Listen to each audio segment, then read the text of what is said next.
Hello everyone! Magandang araw sa inyong lahat. Andito na naman pong muli ang inyong Mama Mia para sa panibagong kwento na ating ihahandog sa inyo ngayong araw. Naku naman, 2 days tayong wala. Hindi ba at na-miss nyo ko? Sana na-miss nyo ko gaya ng pagka-miss ko sa inyo. Bakit nga ba nawala si Mama Mia ng 2 days? Anong nangyari, Mama Mia? Oo, ang nangyari po ay nasira po ang ating camera. Unfortunately, nung Sabado po ay nasira siya dahil natumba po siya dahil sa malikot kong aso. Pero ang problema nga lang, hindi siya agad-agad na ayos. At ngayon, hindi pa rin po siya maayos. May problema pa rin po sa LCD niya pero nakakapag-record naman. Kaya sana maganda ang kahantungan nitong recording natin na ito. Mag-comment lamang po kayo below kung ano pong nangyayari, kung okay lang po ba, kung may mali po ba. At syempre, naku po, pasensya na po kayo sa 2 araw na wala tayo. Pero sana tuloy-tuloy na maging okay tong ating camera. Kasi may sira pa rin po siya, malaki pa rin yung sira niya. Kaso nga lang, hindi siya madaling ayusin at hindi magaan sa bulsa. Ganon. Anyways, maraming salamat po sa inyo na lagi pa rin nakaabang at nagmumukbang na lang ng ating mga old kwentos para meron silang pang-aliw sa araw-araw. Thank you so much po. At lagi po kayong nandyan at hindi niyo po ako iniiwan. Alam niyo bang problema ako? Paano kung magwa 1 week tapos wala tayong upload? Paano kung ayaw na nilang makinig sa atin? Paano kung hindi na nila tayo antayin? 'Di ba? May mga tao kasing ganun eh. Isang beses mo lang pakawalan, iiwan ka na agad, hindi ka na ipaglalaban. Charot. Catherine ba yan? Anyways, hello po sa ating mga suking tagapakinig. Jeffrey Florentino, maraming salamat sa iyo. Miss Yerds, thank you so much. Ayun, maraming salamat din kay Hilarion Serrano. Shintaro 24, thank you so much. Jeffrey Florentino again. Hello po. Ping Ping, maraming salamat, or FNG, ganun yung pangalan niya. Judith McGovern, thank you so much sa iyo. Tatako, maraming salamat. Mary Jane Cahudo, Beachies, Kim Sexy, thank you so much. Jaso Channel, Big Daddy Gaming, hello.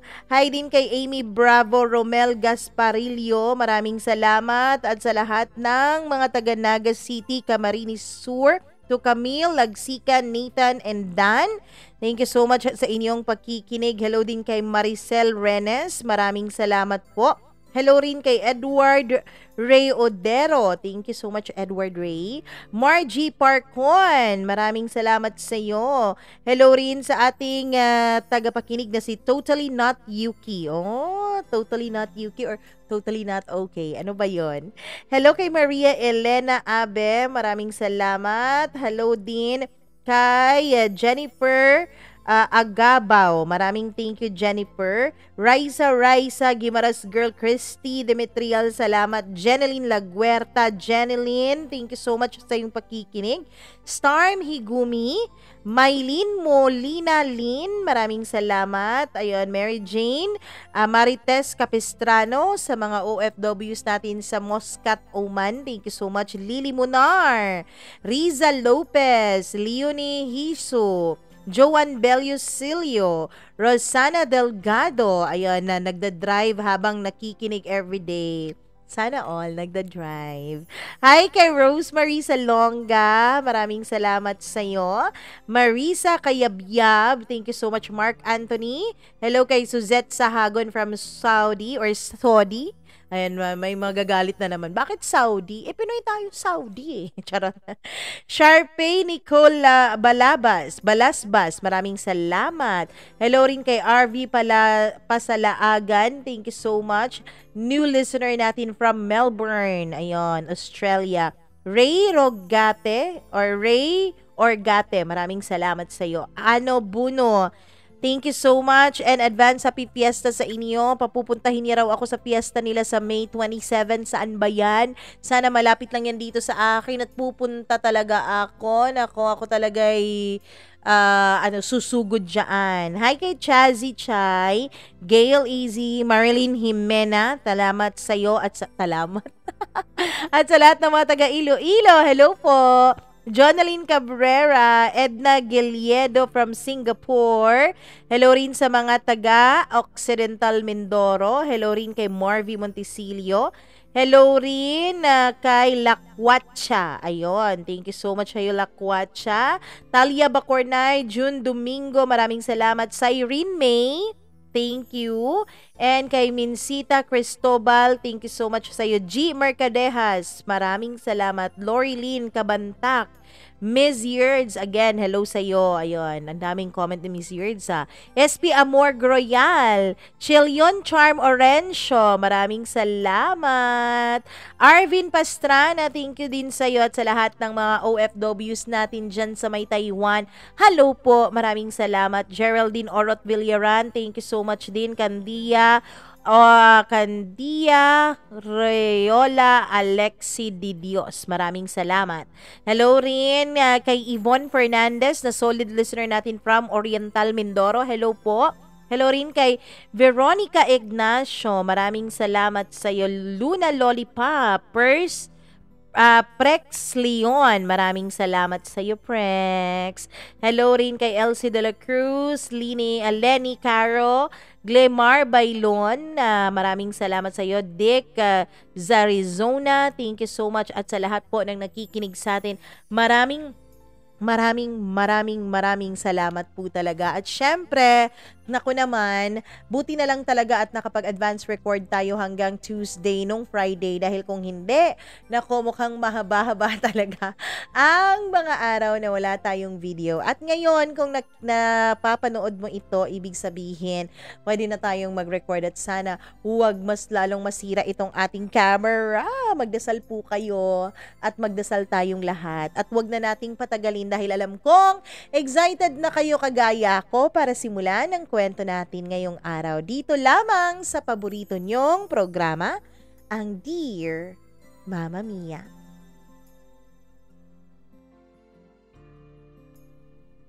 Bakit nga ba may mga taong hindi marunong makontento? Simple lang naman daw kasi ang buhay kung marunong ka lang maging masaya sa kung ano lang ang meron ka.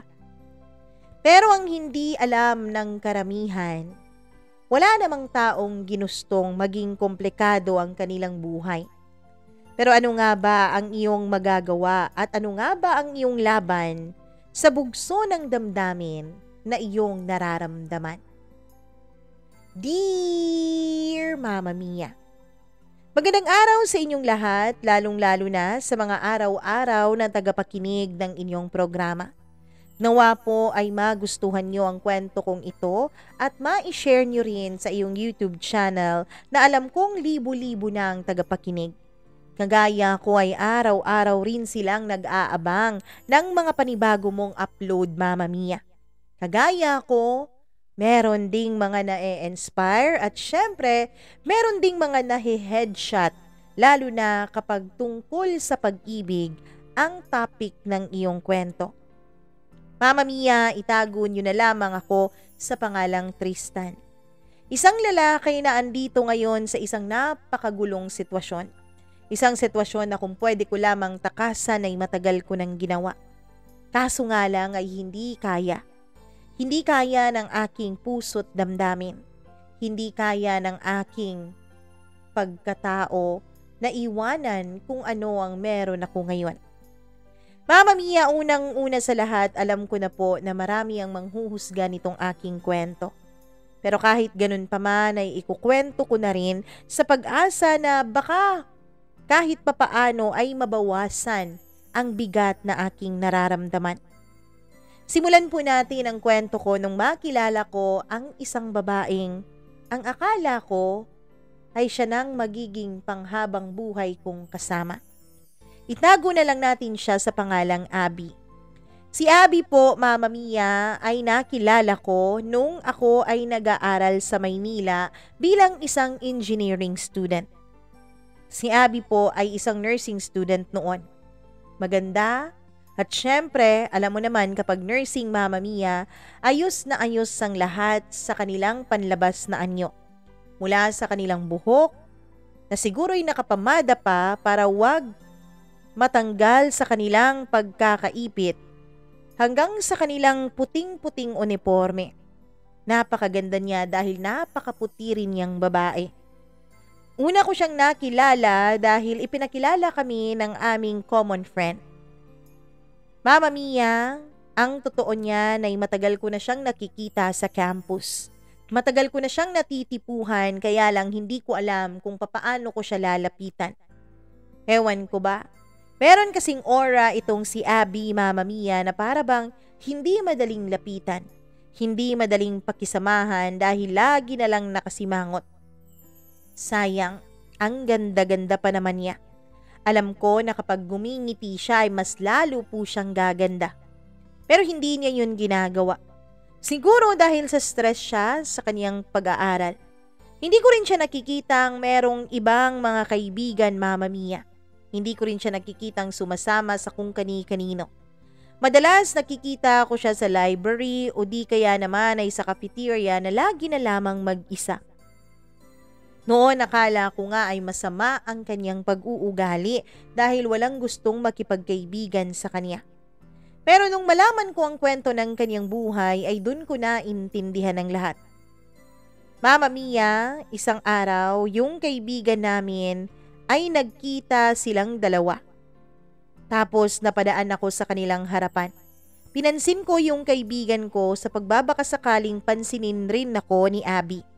Pero hindi niya ako pinagtuunan ng pansin. Kaya lang Mama Mia, napansin siguro ng aking kaibigan na parang tinitignan ko palagi si Abby. Kaya naman pinakilala niya kami sa isa't isa. Inilahad ko ang kamay ko sa kanya. Actually, 3 beses pa niyang tinignan ang kamay ko at ang mukha ko bago niya tinanggap ang pakikipagkamay ko. Napakaarte naman ang babaeng to, sabi ko sa sarili ko. Kaya lang kahit maarte siya ay hindi naman ako nati-turn off sa kanya.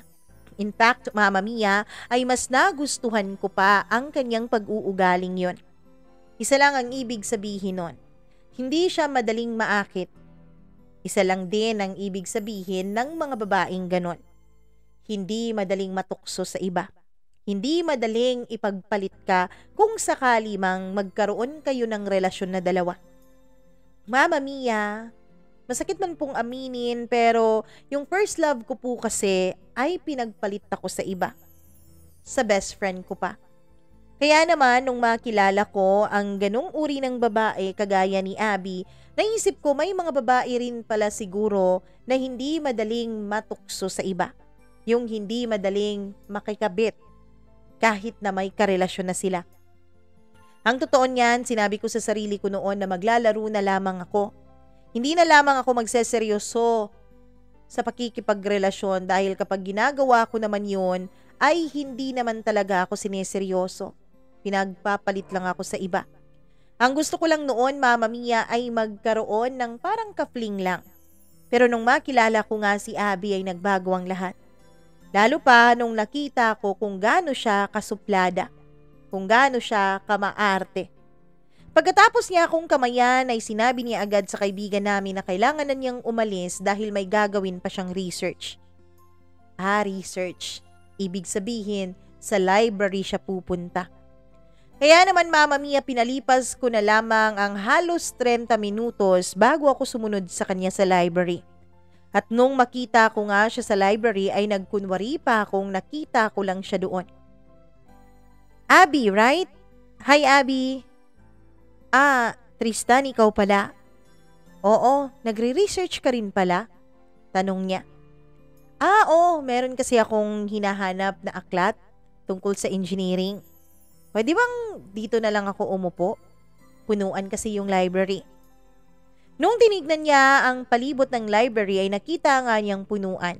Malapit na kasi ang midterms noon, Mama Mia. Alam mo naman yung mga estudyante, kagaya ko, tsaka lang nagpupunta ng library o ng chapel kapag malapit na ang examination. Kaya naman wala rin siyang nagawa at pinaupo niya ako. Habang nagbabasa siya ay nagkukunwari rin akong nagbabasa pero pasulyap-sulyap naman ako sa kanya. At napapansin ko rin, Mama Mia, na tinitignan niya ako mula sa kanyang peripheral view. Mama Mia, noon ay naisip ko, kakaiba nga siguro talagang babae itong si Abby. Kasi hindi man lang siya umiimik sa akin. Meron na akong mga jokes na sinasabi sa kanya pero walay pa rin. Hanggang sa lumipas ang ilang araw, lagi akong nasa library kapag nakikita kong pumupunta doon si Abby. Hanggang sa isang araw, Mama Mia, ay nauna pa ako sa library. Akala ko kasi ay nandun siya. Pero pagdating ko ay wala siya. Aalis na sana ako at ibabalik ko na lang yung aklat na kinuha ko nung bigla ko siyang nakita at ngumiti siya sa akin dahil nakatingin na pala siya nung tinignan ko siya. Hi Tristan! Alam mo, ngayon lang ako nakakita ng lalaking kasing sipag mong magpunta dito sa library. Sabi niya. Hindi ko alam kung panaginip yon, pero kung sana panaginip yon, wag na lang akong magising, Mama Mia. First time kasi akong pinansin noon ni Abby. Kaya naman masayang-masaya ako. Imbis na palusot ko lamang ang pagbabasa, ay naging inspirado tuloy akong mag-aral dahil sa kanya. At mula nga nung araw na yon, Mama Mia, ay halos sabay na kami lagi na pumupunta ng library at magkatabi na kami ng upuan habang nagbabasa ng kanya-kanya naming mga aralin. Mama Mia, nagtutulungan din kami sa mga minor subjects namin gaya ng English at Mathematics. Magaling siya sa English at ako naman ay magaling sa Math. Kaya naman nagtuturuan kaming dalawa. Hanggang sa naging close na nga kami. Lumipas ang ilang mga buwan, Mama Mia, unti-unti na rin naming nakikilala ni Abby ang isa't isa. Hanggang sa tinanong ko na siya kung bakit parang wala akong nakikitang kaibigan na lagi niyang kasama. Ayoko kasing ma-attach masyado sa mga tao, Tristan. Alam mo kasi kapag na-attach ka, madali ka lang ipagpalit, madali ka lang lokohin, madali ka lang traidorin. Mama Mia, masyadong malalim ang pagkakasabi niya noon kaya naman ilang saglit din akong hindi nakaimik. Bakit? May nangyari ba? Pwede mo bang i-share sa akin? Pwede mo ba akong pagkatiwalaan? Ngumiti lang siya, Mama Mia, at sinabi niyang baka sa susunod na lang. Lumipas pa ang ilang linggo hanggang sa siya na mismo ang kusang nag-open up sa akin. Ang sabi niya nung high school kasi siya ay marami raw siyang mga kaibigan. Nung high school kasi daw siya ay palakaibigan talaga siyang tao, Mama Mia.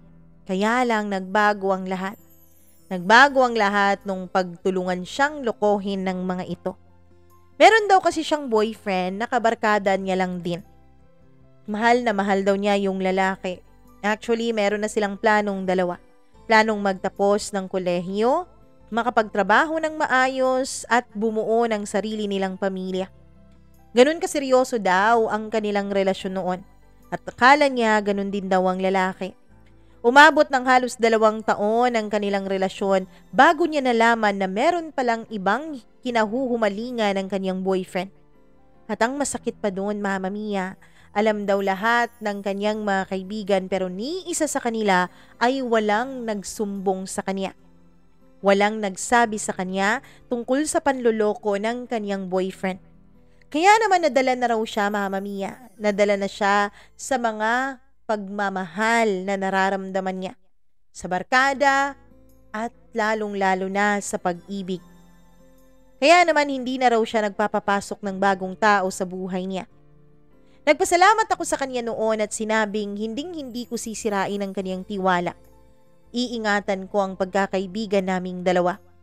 Ngumiti lamang siya, Mama Mia, at ang sabi niya, tanging panahon lang daw ang makakapagsabi kung talagang magiging tapat akong kaibigan sa kanya. Pero Mama Mia, alam po ng Diyos na hindi lang pakikipagkaibigan ang gusto ko noon kay Abby. Mahal ko siya at alam ko rin na may nararamdaman din siya sa akin. Kaya lang natatakot ako. Masyado kasing strong ang paninindigan ni Abby, Mama Mia. Masyadong matatag at malakas ang kaniyang paninindigan sa kanyang sarili. Kaya naman naiisip kong baka hindi niya ako sagutin. Baka deadmahin niya ako o baka worse, ay hindi na niya ako kaibiganin pa kapag nalaman niya ang tunay kong nararamdaman. Pero siguro nga, Mama Mia, wala talagang lihim na forever na lang hindi nabubunyag. Kasi isang araw, Galing kami noon ng library ni Abby. Masaya kaming nag-uusap at masaya kaming naghiwalay sa campus. Pagdating ko ng bahay ay hinahanap ko ang isa kong notebook, Mama Mia, kung saan nakasulat lahat ng formulas na kailangan ko para sa exam namin. Oo, halos memorize ko naman ang mga yun, pero iba pa rin kapag nagre-review ka. Hinanap ko yun sa buong bahay, pati na rin sa bag ko, Mama Mia, pero wala talaga. Hanggang sa naisip ko, baka naiwan ko yun sa library. Kaya naman kinabukasan, maagang maaga akong umalis. Gustong gusto ko nang makita ang notebook ko. Baka naiwan ko doon. Pero Mama Mia, wala pong notebook, sabi nung librarian. Hanggang sa isang babae ang pumasok sa loob ng library at hindi makatingin sa akin ng diretsyo. Ang aga mo yata dito sa library, Tristan, tanong niya. Oo may hinahanap kasi akong gamit. Eto ba? Sabi niya, Mama Mia, sabay abot ng notebook ko. Doon ay namutla ako, Mama Mia, kasi nga sa likod ng notebook na yon ay nakasulat po ang buong pangalan ni Abby, pati na rin ng mga salitang mahal na mahal kita. I love you so much. Yun po ang mga salitang nakasulat sa kalikuran ng notebook na yon. At base po sa reaksyon ni Abby ay mukhang nabasa na nga niya ang nasa loob ng notebook ko. Salamat Abby ha. Sige, mauna na ako. May klase pa kasi ako. Sabi ko at agad na nagmamadaling umalis sa library. Hindi ko kasi alam, Mama Mia, kung paano ko ba sasabihin sa kanya na baliwalain niya ang nakita niya doon at ang nabasa niya.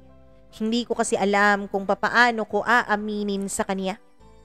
Kaya lang, Mama Mia, pagkatapos ng araw na yun ay nagulat na lang ako nung nasa labas ng campus si Abby na para bang may inaantay. Iiwas sana ako sa kaniyang dadaanan pero nakita na niya ako. Tristan, tawag niya sa akin. Wala na akong naging lusot pa noon kaya nilapitan ko na siya. O Abby, ikaw pala. Bakit? Ba't ka andito? Sino iniintay mo? Tanong ko. Ikaw. Ano? Ako? Oo, hinihintay kita. Kanina pa kasi ako dito eh. Bakit hindi ka nagpunta ng library? Nung lunch break. 'Di ba, dun ka palagi? Hindi. Tapos ko na kasi yung aralin ko at saka may group study kami. Palusot ko pa, Mama Mia. Tristan, iniiwasan mo ba ako? Tanong niya.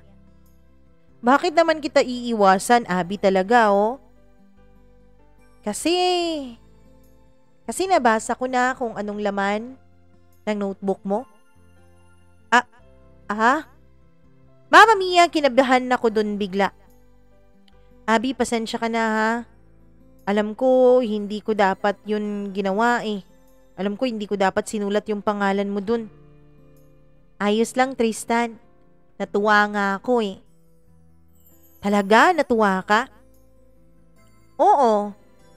Kasi kahit papano, alam ko na may nagmamahal sa akin.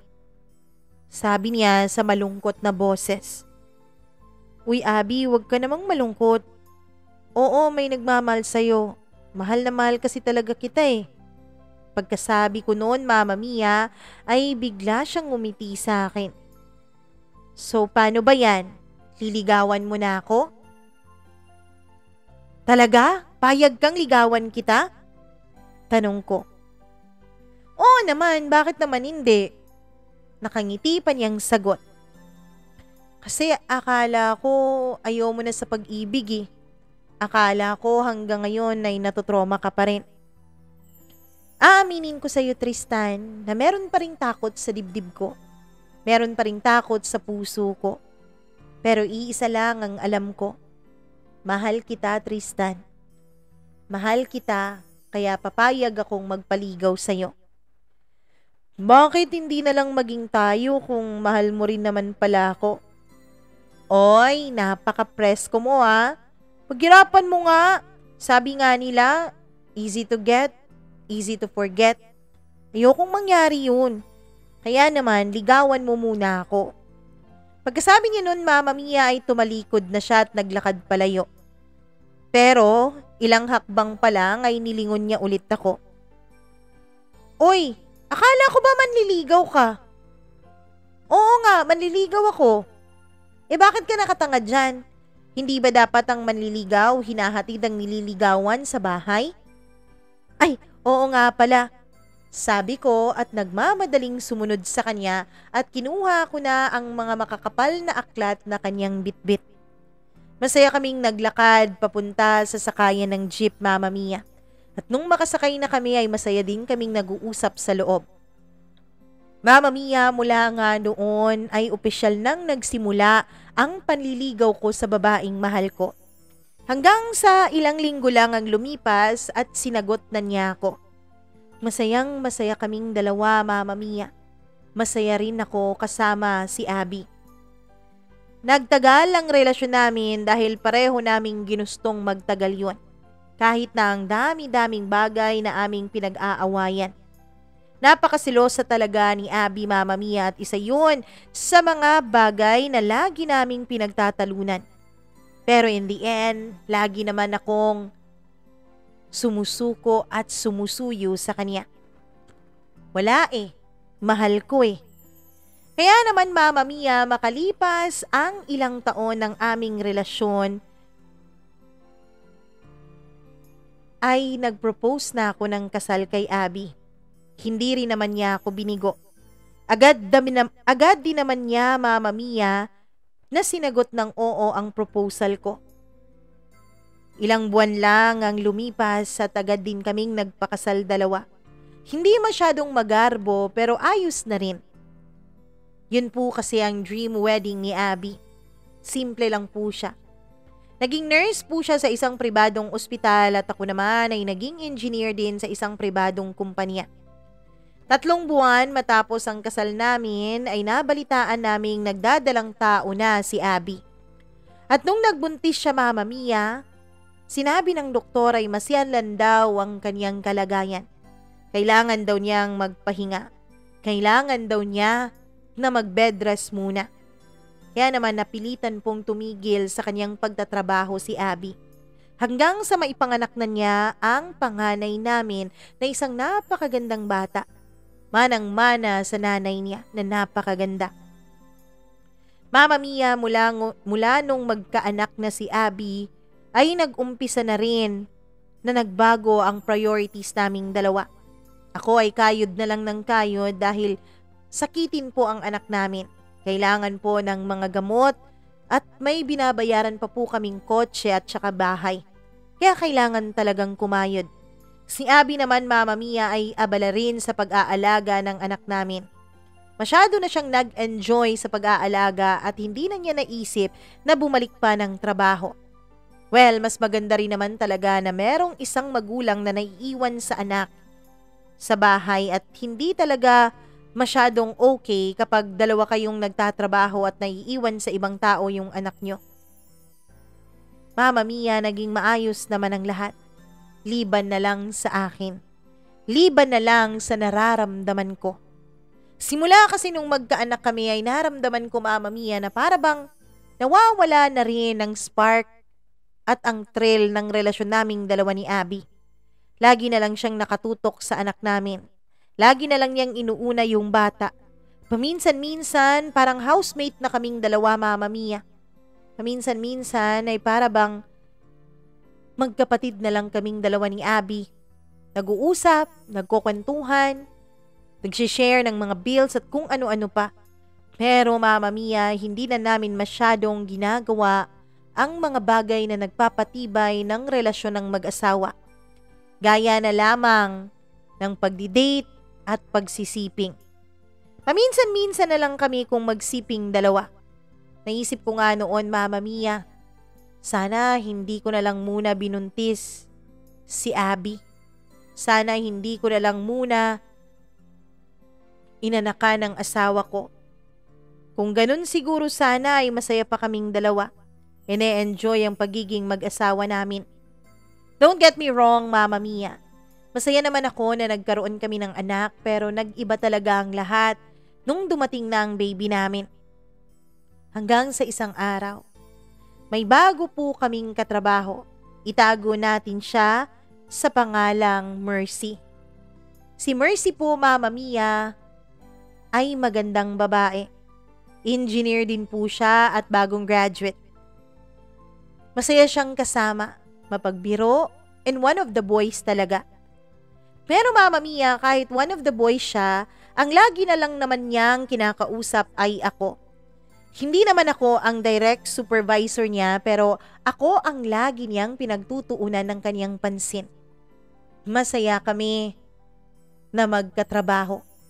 Hanggang sa naramdaman ko na lang, Mama Mia, na yung atensyon na hinahanap ko sa asawa ko ang nagbibigay ngayon ay ang katrabaho kong si Mercy. Mama Mia, pinagbabaon po ako ni Mercy ng pagkain. Isang bagay na paminsan-minsan lang gawin sa akin ng asawa ko dahil nga sa sakiti ng anak namin. Nung una ay naiintindihan ko naman siya. Naiintindihan ko naman si Abby. Kaya lang, Mama Mia, hindi ko naman maiiwasan na magtampo. Ako po ang kumakayod para sa pamilya. Ako po ang nag-aakyat ng pera pero parang balewala lang ako. Parang hindi na niya ako nakikita. Ang totoo niyan, Mama Mia, mas ini-encourage nga ako ni Abby na mag-overtime sa trabaho para may extra raw kami para pang savings. Hindi man lang niya ako tinatanong kung ayos lang ako. Hindi man lang niya tinatanong kung masaya ako, kung ano na ang araw ko, kung kumusta na ang trabaho ko at kung kumusta na ang puso ko. Parang naging robot na lang ang paningin sa akin ni Abby. Nakabaliktaran naman ni Mercy, Mama Mia. Si Mercy po kasi bukod sa pinagbabaon niya ako, ay tinitimplahan din niya ako ng kape sa opisina. Kapag nakikita niyang stress na ako ay inaaya niya akong lumabas para raw magbago naman ang environment na tinitignan ko. Mama Mia, mula nga noon ay naging close kaming dalawa ni Mercy. Mula nga noon ay naging matalik ko siyang kaibigan. Isang bagay na siyang pinagsimulan namin noong dalawa ng asawa kong si Abby. Mama Mia, hindi lang po yun. Tuwing weekend ay inaaya ko rin si Mercy na manood ng sine. Inaaya ko rin siya na gumala. Alam naman ni Mercy na may asawa ako. Ang sabi niya ay talagang kuya daw ang tingin niya sa akin. Isang kuya na hindi siya nagkaroon. Bata pa lang daw siya ay naiinggit na siya sa mga pinsan niya at sa mga kaklase niyang may kuya. Parang iba raw kasi talaga ang feeling kapag may kuya ka. May nagtatanggol sa'yo. Kaya naman yun ang ginagawa ko para kay Mercy. Pinagtatanggol ko siya lalo na dun sa boyfriend niyang tanga. Dun sa boyfriend niyang lagi na lang siyang niloloko. Yung sa boyfriend niyang hindi nakokontento sa kanya. Ewan ko ba kung bakit ganun? Napakaganda naman ni Mercy. Mabait pa. Masayang kasama. Bakit kaya siya binabaliwala at pinagpapalit sa iba ng kaniyang nobyo? Baliw siguro talaga ang lalaking yon. O di kaya naman ay bulag at manhid at hindi niya nakikita kung gaano siya kaswerte sa babaeng kaniyang kasama. Mama Mia, ang totoo niya, naisip ko nga noon. Kung wala siguro akong asawa, ay baka nagustuhan ko na si Mercy. Hanggang sa lalo pang lumalim ang pagkakaibigan naming dalawa ni Mercy. Lalo na, Mama Mia, nung nagkakasama na kaming dalawa sa mga projects. Ang sabi kasi ng aming mga boss ay maganda raw kaming magkatrabaho. Madali naming natatapos ang mga gawain at madali kaming nakakapag-submit. Masaya rin daw ang environment kapag kaming dalawa ang nagli-lead sa isang project. Ako din naman, Mama Mia, ay gumagaan ang pakiramdam ko kapag si Mercy po ang kasama ko sa project. Hanggang sa, Mama Mia, isang gabi, nagkaroon po ng napakalaking selebrasyon dahil na-close namin ang isang napakalaking deal. Isa po yung napakalaking building na napakalaki din naman talagang budget. Isa po yun sa magpapalobo ng kita ng kumpanya namin. At dahil malaki ang tiwala sa amin ng aming mga boss, ako at si Mercy ang pinag-handle nila ng project na yon. At noong gumawa nga kami ng proposal, Mama Mia, ay nagustuhan yun ng kliyente kaya naman pumirma siya agad ng kontrata sa amin. Napakasaya ng lahat lalo na ng mga boss ng kumpanya. Kaya nagkaroon ng kainan at inuman. Mama Mia, dun na po nangyari ang bagay na matagal ko nang pinipigilang mangyari. Oo, meron po akong physical attraction kay Mercy. At nararamdaman ko na ganun din siya sa akin. Siguro Mama Mia, dapat noon pa lang ay iniwasan ko na siya. Dapat noon pa lang ay hindi na ako nakipag-close sa kanya. Kaya lang huli na po ang lahat. Nung maramdaman ko ay matinding-matindi na po ang atraksyon ko para kay Mercy. At yung gabi na po yun, dahil nga po sa lango kami sa alak, siguro ay nagkaroon ng katuparan at kalayaan ang nararamdaman namin para sa isa't isa. Mama Mia, tapos na po ang inuman nung inaya na ako ni Mercy na umuwi. Sige, uwi na tayo, sabi ko. Nasa saktong diwa pa naman ako noon, pero hindi ko na kontrolado ang ginagawa ng aking katawan. Pero alam ko pa po sa isip ko kung ano ang tama at mali. Kaya naman magdadrive na sana ako nung bigla akong hinarang ni Mercy. Uy, ano ba? Hindi mo ba ako ihahatid? Sabi niya. Akala ko ba susunduin ka ng boyfriend mo? Natulog na yon. Hindi na nga nagre-reply eh. Sige, halika na. Pasok ka. Sabi ko. Yun ang isang bagay, Mama Mia, na ngayon naiisip ko hindi ko na lang sana dapat pang ginawa. Dahil nung makapasok siya sa loob ng kotse ko, Mama Mia, dun na nagsimulang gumalaw ang aming mga damdamin.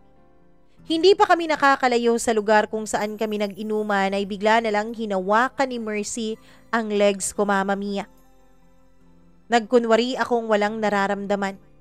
Pero pinagapang niya ang kamay niya na para bang kinikiliti ang aking katawan. Hanggang sa pinagapang niya pataas ang kamay niya, Mama Mia, at pumunta na yon sa pagitan ng aking mga hita. Nakapantalon pa ako noon. Pero ewan ko ba, bakit parang pumapasok pa rin ang init ng kamay niya dun sa aking pagkalalaki. Hindi na nga ako nakatiis. Kaya naman, Mama Mia, inihinto ko muna ang sasakyan at saka kinabig ko si Mercy sa kanyang lieg at akin siyang hinalikan. Tinanggal niya ang pagkaka-seatbelt niya at ganun din ang ginawa ko. Naghalikan kaming dalawa, Mama Mia, mapupusok na halik. Naging malikot din ang kamay naming dalawa. Hinawakan ko na ang dibdib niya mula sa labas ng kanyang suot na bestida. Pero siya mismo, Mama Mia, ang nagpasok ng kamay ko sa loob ng kanyang bestida at doon ay ramdam na ramdam ko na ang kanyang dibdib. Ramdam na ramdam ko na, Mama Mia, na gustong gusto na niya ang mga nangyayari sa amin. Mercy, pigilan mo ko. Please, pigilan mo ko. Bulong ko sa kanya.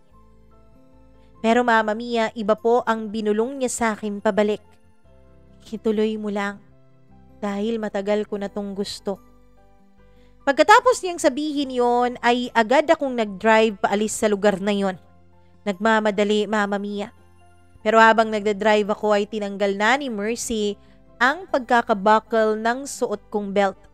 Pinaba na rin niya ang zipper ng pantalon ko, Mama Mia, at pinasok na niya sa loob ang kanyang kamay. Hindi na talaga kami nakapagpigil dalawa. Pumasok na kami sa loob ng isang drive-in motel. Pagkapasok pa namin sa loob, Mama Mia, ay agad-agad na kaming naghubad at nagyakap at naghalikan.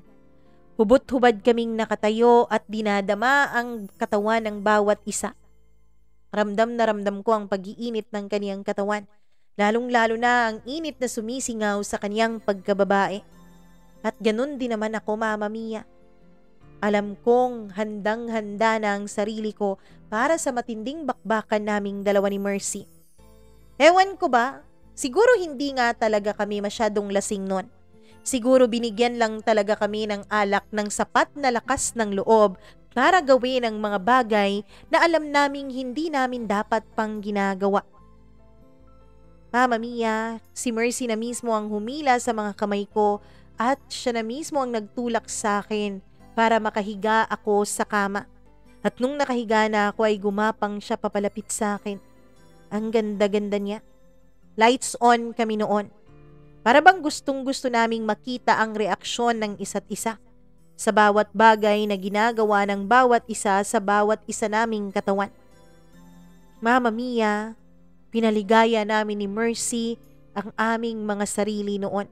Pinalaya namin ang medyo matagal-tagal ng damdamin na aming kinikimkim para sa isa't isa. Nagtalik kami ng matindi sa loob ng kwartong yun. Pagkatapos ng unang round, Mama Mia, ay para kaming nagising sa katotohanan. Nagsorry ako sa kanya.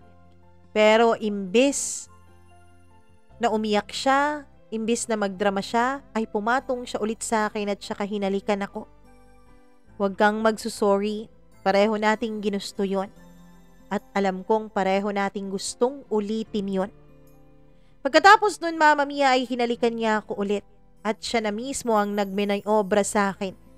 Pagkatapos ng 2 round ay nakatulog kami. Nagising kami ng mag-aalas 4 na ng umaga. Sabay kaming nag-shower 2 at doon ay pinagsaluhan namin ulit ang aming pagnanasa sa isa't isa. Mama Mia, pagkatapos ng araw na yun ay naging opisyal na kaming 2 ni Mercy. Pero kung kailan kami naging opisyal ay tsaka kami umiwas sa isa't isa sa opisina. Ayaw kasi namin na masyado kaming mahalata. Kung noon nga na friends pa kami ay may nasasabi ang iba at may mga chismis na kumakalat tungkol sa pagkakaroon daw namin ng relasyon, ngayon pa kaya, Mama Mia, na may namamagitan na talaga sa amin. Kaya naman nagkausap kami at nagkasundo na wag nang masyadong maging close pag nasa loob kami ng opisina. Dahil kung noon na nachichismis kami ay baliwala lang sa amin kasi nga hindi naman totoo, ngayon ay iba na, Mama Mia. Iba na talaga kapag totoo na may relasyon kayong dalawa dahil pilit nyo nang itatago ang bagay na yon. Mama Mia, kapag uwian na ay nagkikita na lang kami ni Mercy sa place niya o di kaya naman ay sa motel kung doon natutulog ang boyfriend niya sa kanila. Hewan ko ba? Pero mula nga nung may mangyari sa amin, ay dun ko na naisip kung bakit ba lagi pa ring sumasama si Mercy sa kanyang boyfriend. Nagsiselos na rin ako, Mama Mia. Ano ka ba? Bakit ka ba nagsiselos sa kanya?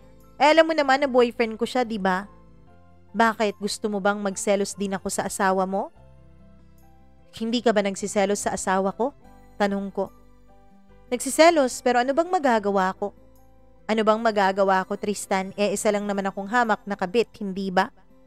Yung asawa mo, siya naman talagang may karapatan sa'yo.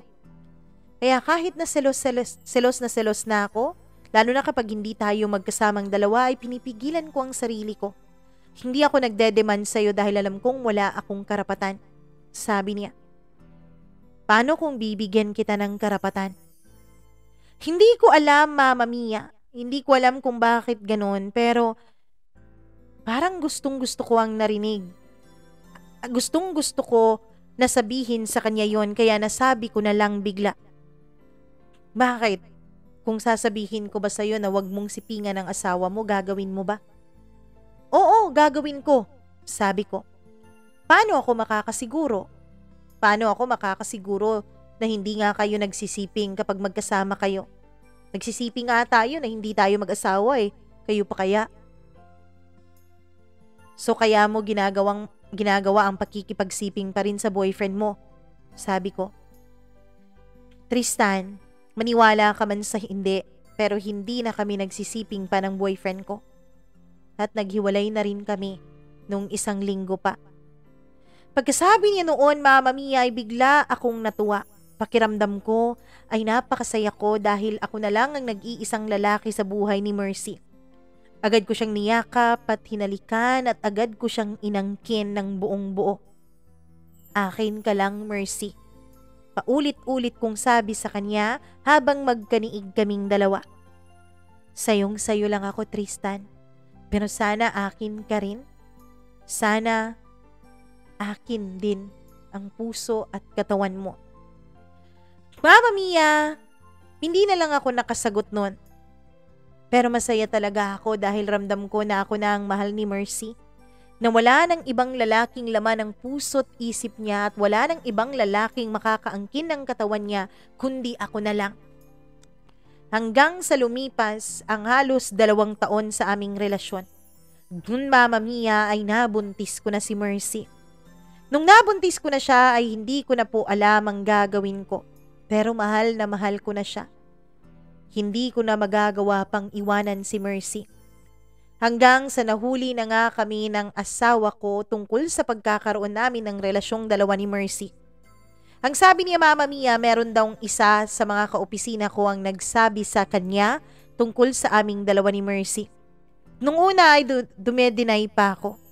Nung una sabi ko, may boyfriend naman yung tao. Pero Mama Mia, naisip ko na isang malaking pagkakataon ko pala yun. Ang aminin sa kanya ang katotohanan at baka siya na mismo ang kusang umalis at iwanan ako para maging malaya na kaming dalawa ni Mercy na magsama sa iisang bubong. Mama Mia, grabe ang iyak ni Abby noon. Halos maglupasay siya sa sahig. Halos sumigaw siya pero walang boses na lumalabas sa kanyang bibig. Noon lang lamang ako nakakita ng isang babaeng ganung umiyak, Mama Mia. At siguro naman, isang tanga lang o isang manhid lang na lalaki ang hindi makaramdam ng awa kapag nakikita niyang gano'n ang iyak ng babaeng mahal niya, ng babaeng minsan niyang minahal. Kaya naman inamo ko si Mercy. Inamo ko si Abby. Sabi ko sa kanya, Mama Mia, na hindi ko naman sinasadyang mahulog sa iba. So mahal mo siya? Mahal mo na siya? Tanong niya. Hindi ako nakasagot, yumuko lamang ako at doon ay pinagsasampal niya ako. Napakawalang hiya mo, Tristan. Pinagkatiwalaan kita. Akala ko dahil pinakasalan mo na ako, akala ko tayong dalawa na ang endgame. Akala ko tayong dalawa na ang para sa isa't isa, na tayong dalawa na hanggang forever, pero bakit ganito? Tristan, patatawarin naman kita eh. Patatawarin kita, tatanggapin kita ulit. Pero sana iwanan mo na siya. Sustentuhan mo na lang ang anak niyong dalawa. Hindi ako hahadlang sa sustentong yun. Pero kami naman ang anak mo ang piliin mo. Kami naman ang pamilya mo. Ako naman ang legal mong asawa. Kasal tayong dalawa eh. Sa mata ng Diyos, tayong dalawa ang dapat magkasama sa habang buhay. Pero Mama Mia, habang binabanggit yun ni Abby sa akin, ay mas lalo akong nawalan ng gana sa kanya. Parang kinokonsensya niya ako. Bakit ganon? Bakit niya ako kokonsensyahin? Alam niya nga na hindi ko na siya ganon kamahal. Kaya naman Mama Mia, ako na lang ang umalis sa bahay namin. Pero bago ko pa nagawa yun ay katakot-takot na pagmamakaawa ang nakita ko kay Abby. Lumuhod siya sa harapan ko, Mama Mia.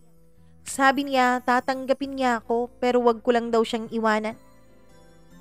Pasensya ka na, pero hindi na talaga magwo-work to. May mahal na akong iba. Hindi ko naman sinasadya eh. Ikaw din naman ang may kasalanan nito. Ako? Anong ako? Tanong niya. Bakit?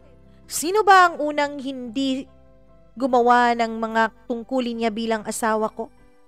Hindi ba't ikaw? Hindi ba't mas inuuna mo ang anak natin? Mas inuuna mo ang mga magulang mo? Mas inuuna mo ang pamilya mo kaysa sa akin?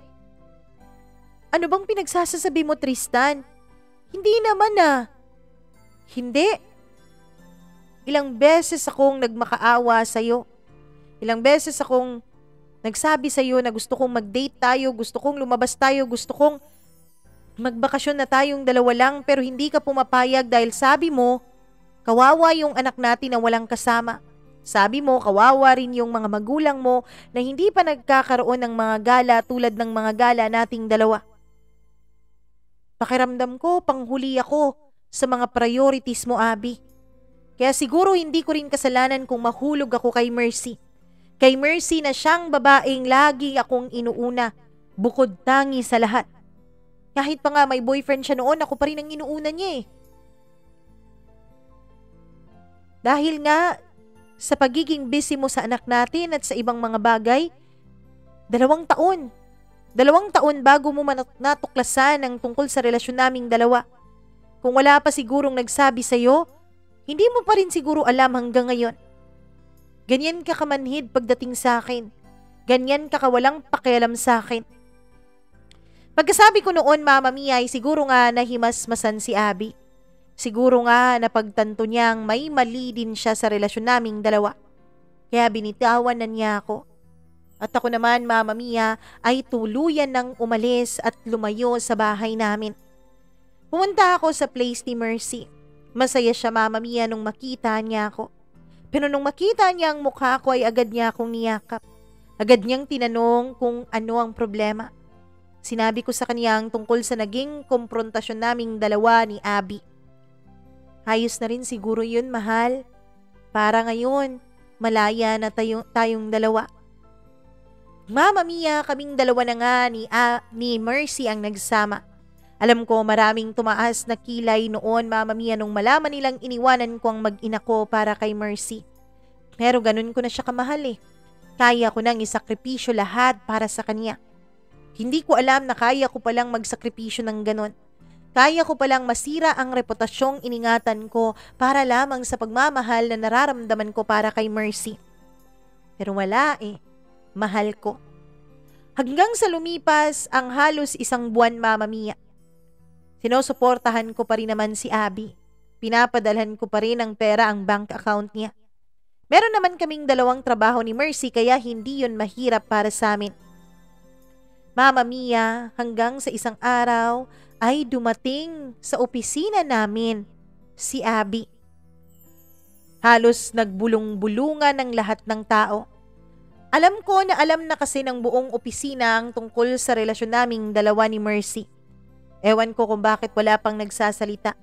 At nung dumating nga si Abby, Mama Mia, siguro ang akala ng lahat ay mag-e-eskandalo ito. Ang akala ng lahat, Mama Mia, lalo na ako, ay ipapahiya niya ako sa loob ng opisina. Pero hindi nangyari yon. Bagkus ay nung makita niya ako ay nginitian niya ako.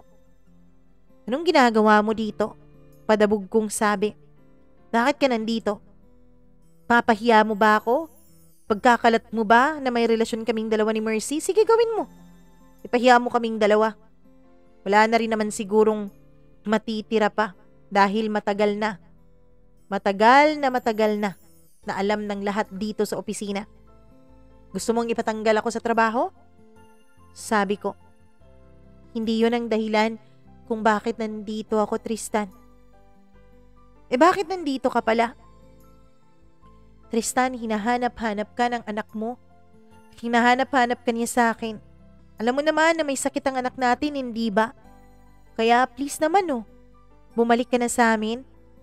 Please naman, bumalik ka na sa bahay. Abby, alam mong imposible na yun. Imposible nang maibalik sa atin ang lahat dahil may mahal na akong iba. Magkakaroon na rin kami ng anak. Alam ko. Nakita ko siya kanina. Medyo malaki na ang tiyan niya. Bakit ka pa nandito? Nandito ako kasi gusto kitang makasama ulit at gusto kong mabuo ang pamilya natin. Abby, hindi ka ba talaga nakakaintindi? Kala ko ba matalino kang babae? Bakit hindi mo ito maintindihan? Tristan, paano kung sasabihin ko sa'yong payag akong dalawa kami? Ano? Anong payag kang dalawa kayo? Payag akong dalawa kami sa buhay mo. 4 na araw ka sa akin, 3 araw ka sa kanya. Nagpapatawa ka ba?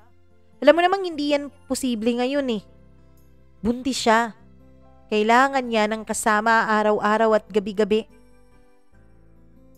Yumuko siya, Mama Mia, at doon ay hindi nakatakas sa paningin ko ang pagpatak ng luha sa kaniyang mga mata na agad din naman niyang pinunasan. Huwag tayo dito mag-usap, Tristan. Baka mapahiya ka eh. Pwede bang lumabas muna tayo? Pagkasabi niya noon ay sumang-ayon ako, Mama Mia. Pumasok ako sa loob at nagpaalam ako sa boss ko at nagpaalam rin ako kay Mercy. Baka iwanan mo ko ha. Baka mas gustuhin mo na lang na sumama ulit sa asawa mo. Takot na sabi ni Mercy sa akin noon. Huwag kang mag-alala, hindi kita iiwanan, sabi ko. Mama Mia, pumunta kami sa isang hindi naman masyadong known na restaurant, dalawa ni Abby. At doon ay umorder kami ng konti at saka nag-usap muli. O ano na? Ano nang pag-uusapan natin? Pwede ko namang bisitahin ang anak natin, Abby. Pero hindi na tayo pwedeng magsama pa, lalo pa sa ganyan. 4 days sa'yo, 3 days sa kanya. Wala ba akong karapatang mag-demand, Tristan? Ako naman ang asawa mo, di ba? Eto na naman tayo eh. Pinangangalandakan mo naman yung kapirasong papel na yan. Pagkasabi ko noon ay umiyak na lang siya. Aalis na nga ako. Eto bayad mo dyan sa pinag-o-order mo. Nung aalis na ako, Mama Mia, ay bigla niyang hinawakan ang kamay ko. Tristan, sige. Payag ako. Payag akong magkasama kami ng babae mo sa iisang bubong. Ano? Nababaliw ka na ba? Tanong ko. Siguro nga pagpapakabaliw ito, pero hindi ko kayang hindi tayo kumpleto. Hindi ko kayang sagutin ang tanong ng anak mo araw-araw at gabi-gabi. Hindi ko kayang wala ka sa sarili kong pamamahay, Tristan. Mahal kita. Mag-asawa tayo kaya titisin ko ang lahat. Mama Mia, hindi ko alam kung ano ang pumasok sa utak noon ni Abby. Sabi ko sa kanya, pag-iisipan ko muna. Umalis ako sa lugar na yon na gulong-gulo. Pagka-uwi ko sa place naming dalawa ni Mercy ay dun ko sinabi sa kanya ang napag-usapan naming dalawa ni Abby. Ano? Gusto mo rin ba yun? Tanong niya sa akin. Gusto kong makasama ang anak ko, oo. Well, come to think of it, asawa mo pa rin naman siya at kabit mo lang din naman ako. So anong ibig mong sabihin, Mercy? Payag ako, mahal. Ano? Payag ako na nasa iisang bubong kaming dalawa ng asawa mo. Sa ganun, masisigurado ko talaga na ako na ang mahal mo dahil ako na ang tatabihan mo gabi-gabi, tama? Sabi niya. Mama Mia, hindi ko alam kung bakit ganun na lang ang pag-iisip ng dalawang babaeng to. Magsisinungaling ako sa iyo kung hindi ko sasabihin na nagagwapuhan talaga ako sa sarili ko ng mga panahon na yon. Dalawang babae ang handang magsakripisyo para sa akin. Dalawang babae ang kayang lunukin ang pride nila at ang respeto nila sa sarili nila para sa akin. Sino ba naman ako para tumanggi, hindi ba? Kaya oo, Mama Mia. Pumayag ako. Magkasama kaming tatlo sa iisang bubong. Nung umpisa ay kay Mercy lang ako nakikitabi sa pagtulog. Pero habang tumatagal, Mama Mia, nararamdaman ko na para bang minamahal ko na ulit si Abby. Hanggang sa sinabi ko na yun kay Mercy. Na mahal ko na ulit ang asawa ko, lalo na Mama Mia, nung nakita ko na pinagbibigyan na niya ako, na inaalagaan na niya ako, na lagi na rin niya akong inaalala. Mama Mia, nung una ay galit na galit si Mercy at gustong maglayas. Pero nung sinabi ko sa kanya na kung maglalaya siya ay 2 beses sa isang linggo na lang niya akong makikita, ay hindi rin siya tuluyang umalis. Kaya yan ang sitwasyon naming dalawa ni Mercy at naming dalawa din ni Abby ngayon, Mama Mia. Nasa iisang bubong kami. Hindi sila nagkikibuang dalawa. May schedule din sila kung sino ang magluluto sa mga ganitong araw. May schedule din sila sa mga gawaing bahay. Mama Mia, nung una ay ayaw makisali ni Mercy sa mga schedule na yon. Dahil ang gusto niya, dahil wala naman daw trabaho itong si Abby, ay ito na lang daw ang mag-asikaso ng bahay. Pero hindi pumayag si Abby. Ang sabi niya, kung ituturing ko raw na asawa si Mercy, dapat gumawa rin ito ng mga bagay na ginagawa ng asawa. At dahil competitive by nature itong si Mercy, Mama Mia, kaya pumayag na rin siya. May mga pagkakataon din na lumalabas ako kasama si Abby. Alam mo ba, Mama Mia, kung anong magulong-magulo ngayon? Dahil hindi ako makakapagbakasyon ng maayos. Kasi tuwing magli-leave ako ay magli-leave din si Mercy sa takot na magkasama kaming dalawa ni Abby. Mama Mia, si Abby din nakikita kong nakikipagkumpetensya din kay Mercy. Nagsusuot na rin siya ng mga maiikling damit kahit na hindi naman siya ganun dati. Hindi ko alam, Mama Mia. Pero magulo pala ang buhay kapag dalawa ang asawa mo. Lagi po silang nagbabangayan. Kung hindi sila nagpapansinan ay nag-aaway at nagpaparinigan naman. Ngayon, Mama Mia, ay gulong-gulo po ang isip ko kung ano ang dapat kong gawin. Kung paano ko ba gagawing mahinahon ang bahay namin. Yung anak ko ring panganay, yung anak namin ni Abby ay lagi nang tinatanong kung bakit dalawa daw ang babae sa bahay namin. Kasi sa kanilang family tree daw, Mama Mia, at sa kanilang lesson daw about family, ay isa lang daw ang nanay at iisa lang ang tatay tapos mga anak. Bakit daw? Meron siyang kapatid pero hindi sila pareho ng nanay. 6 years old pa lang po ang anak ko at magsi-7 pa lang, Mama Mia. Kaya hindi ko alam kung paano ko ipapaliwanag sa kanya ang mga bagay na ganito. Walang pumapayag kay Mercy o kay Abby na magpatalo. Gustong-gusto nilang manalo sa isa't isa. Ano po ba ang gagawin ko, Mama Mia? Papaano ko nga ba tatakasan ang magulo at komplikado kong sitwasyon ngayon?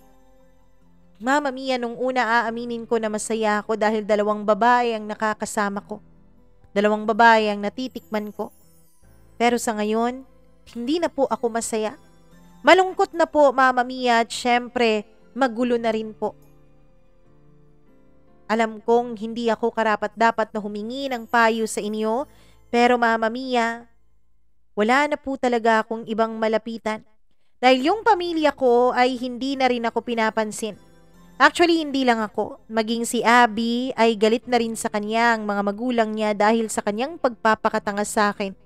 Maraming mga kapitbahay ang humuhusga na rin sa amin. Hanggang dito na lamang po, lubos na gumagalang, Tristan.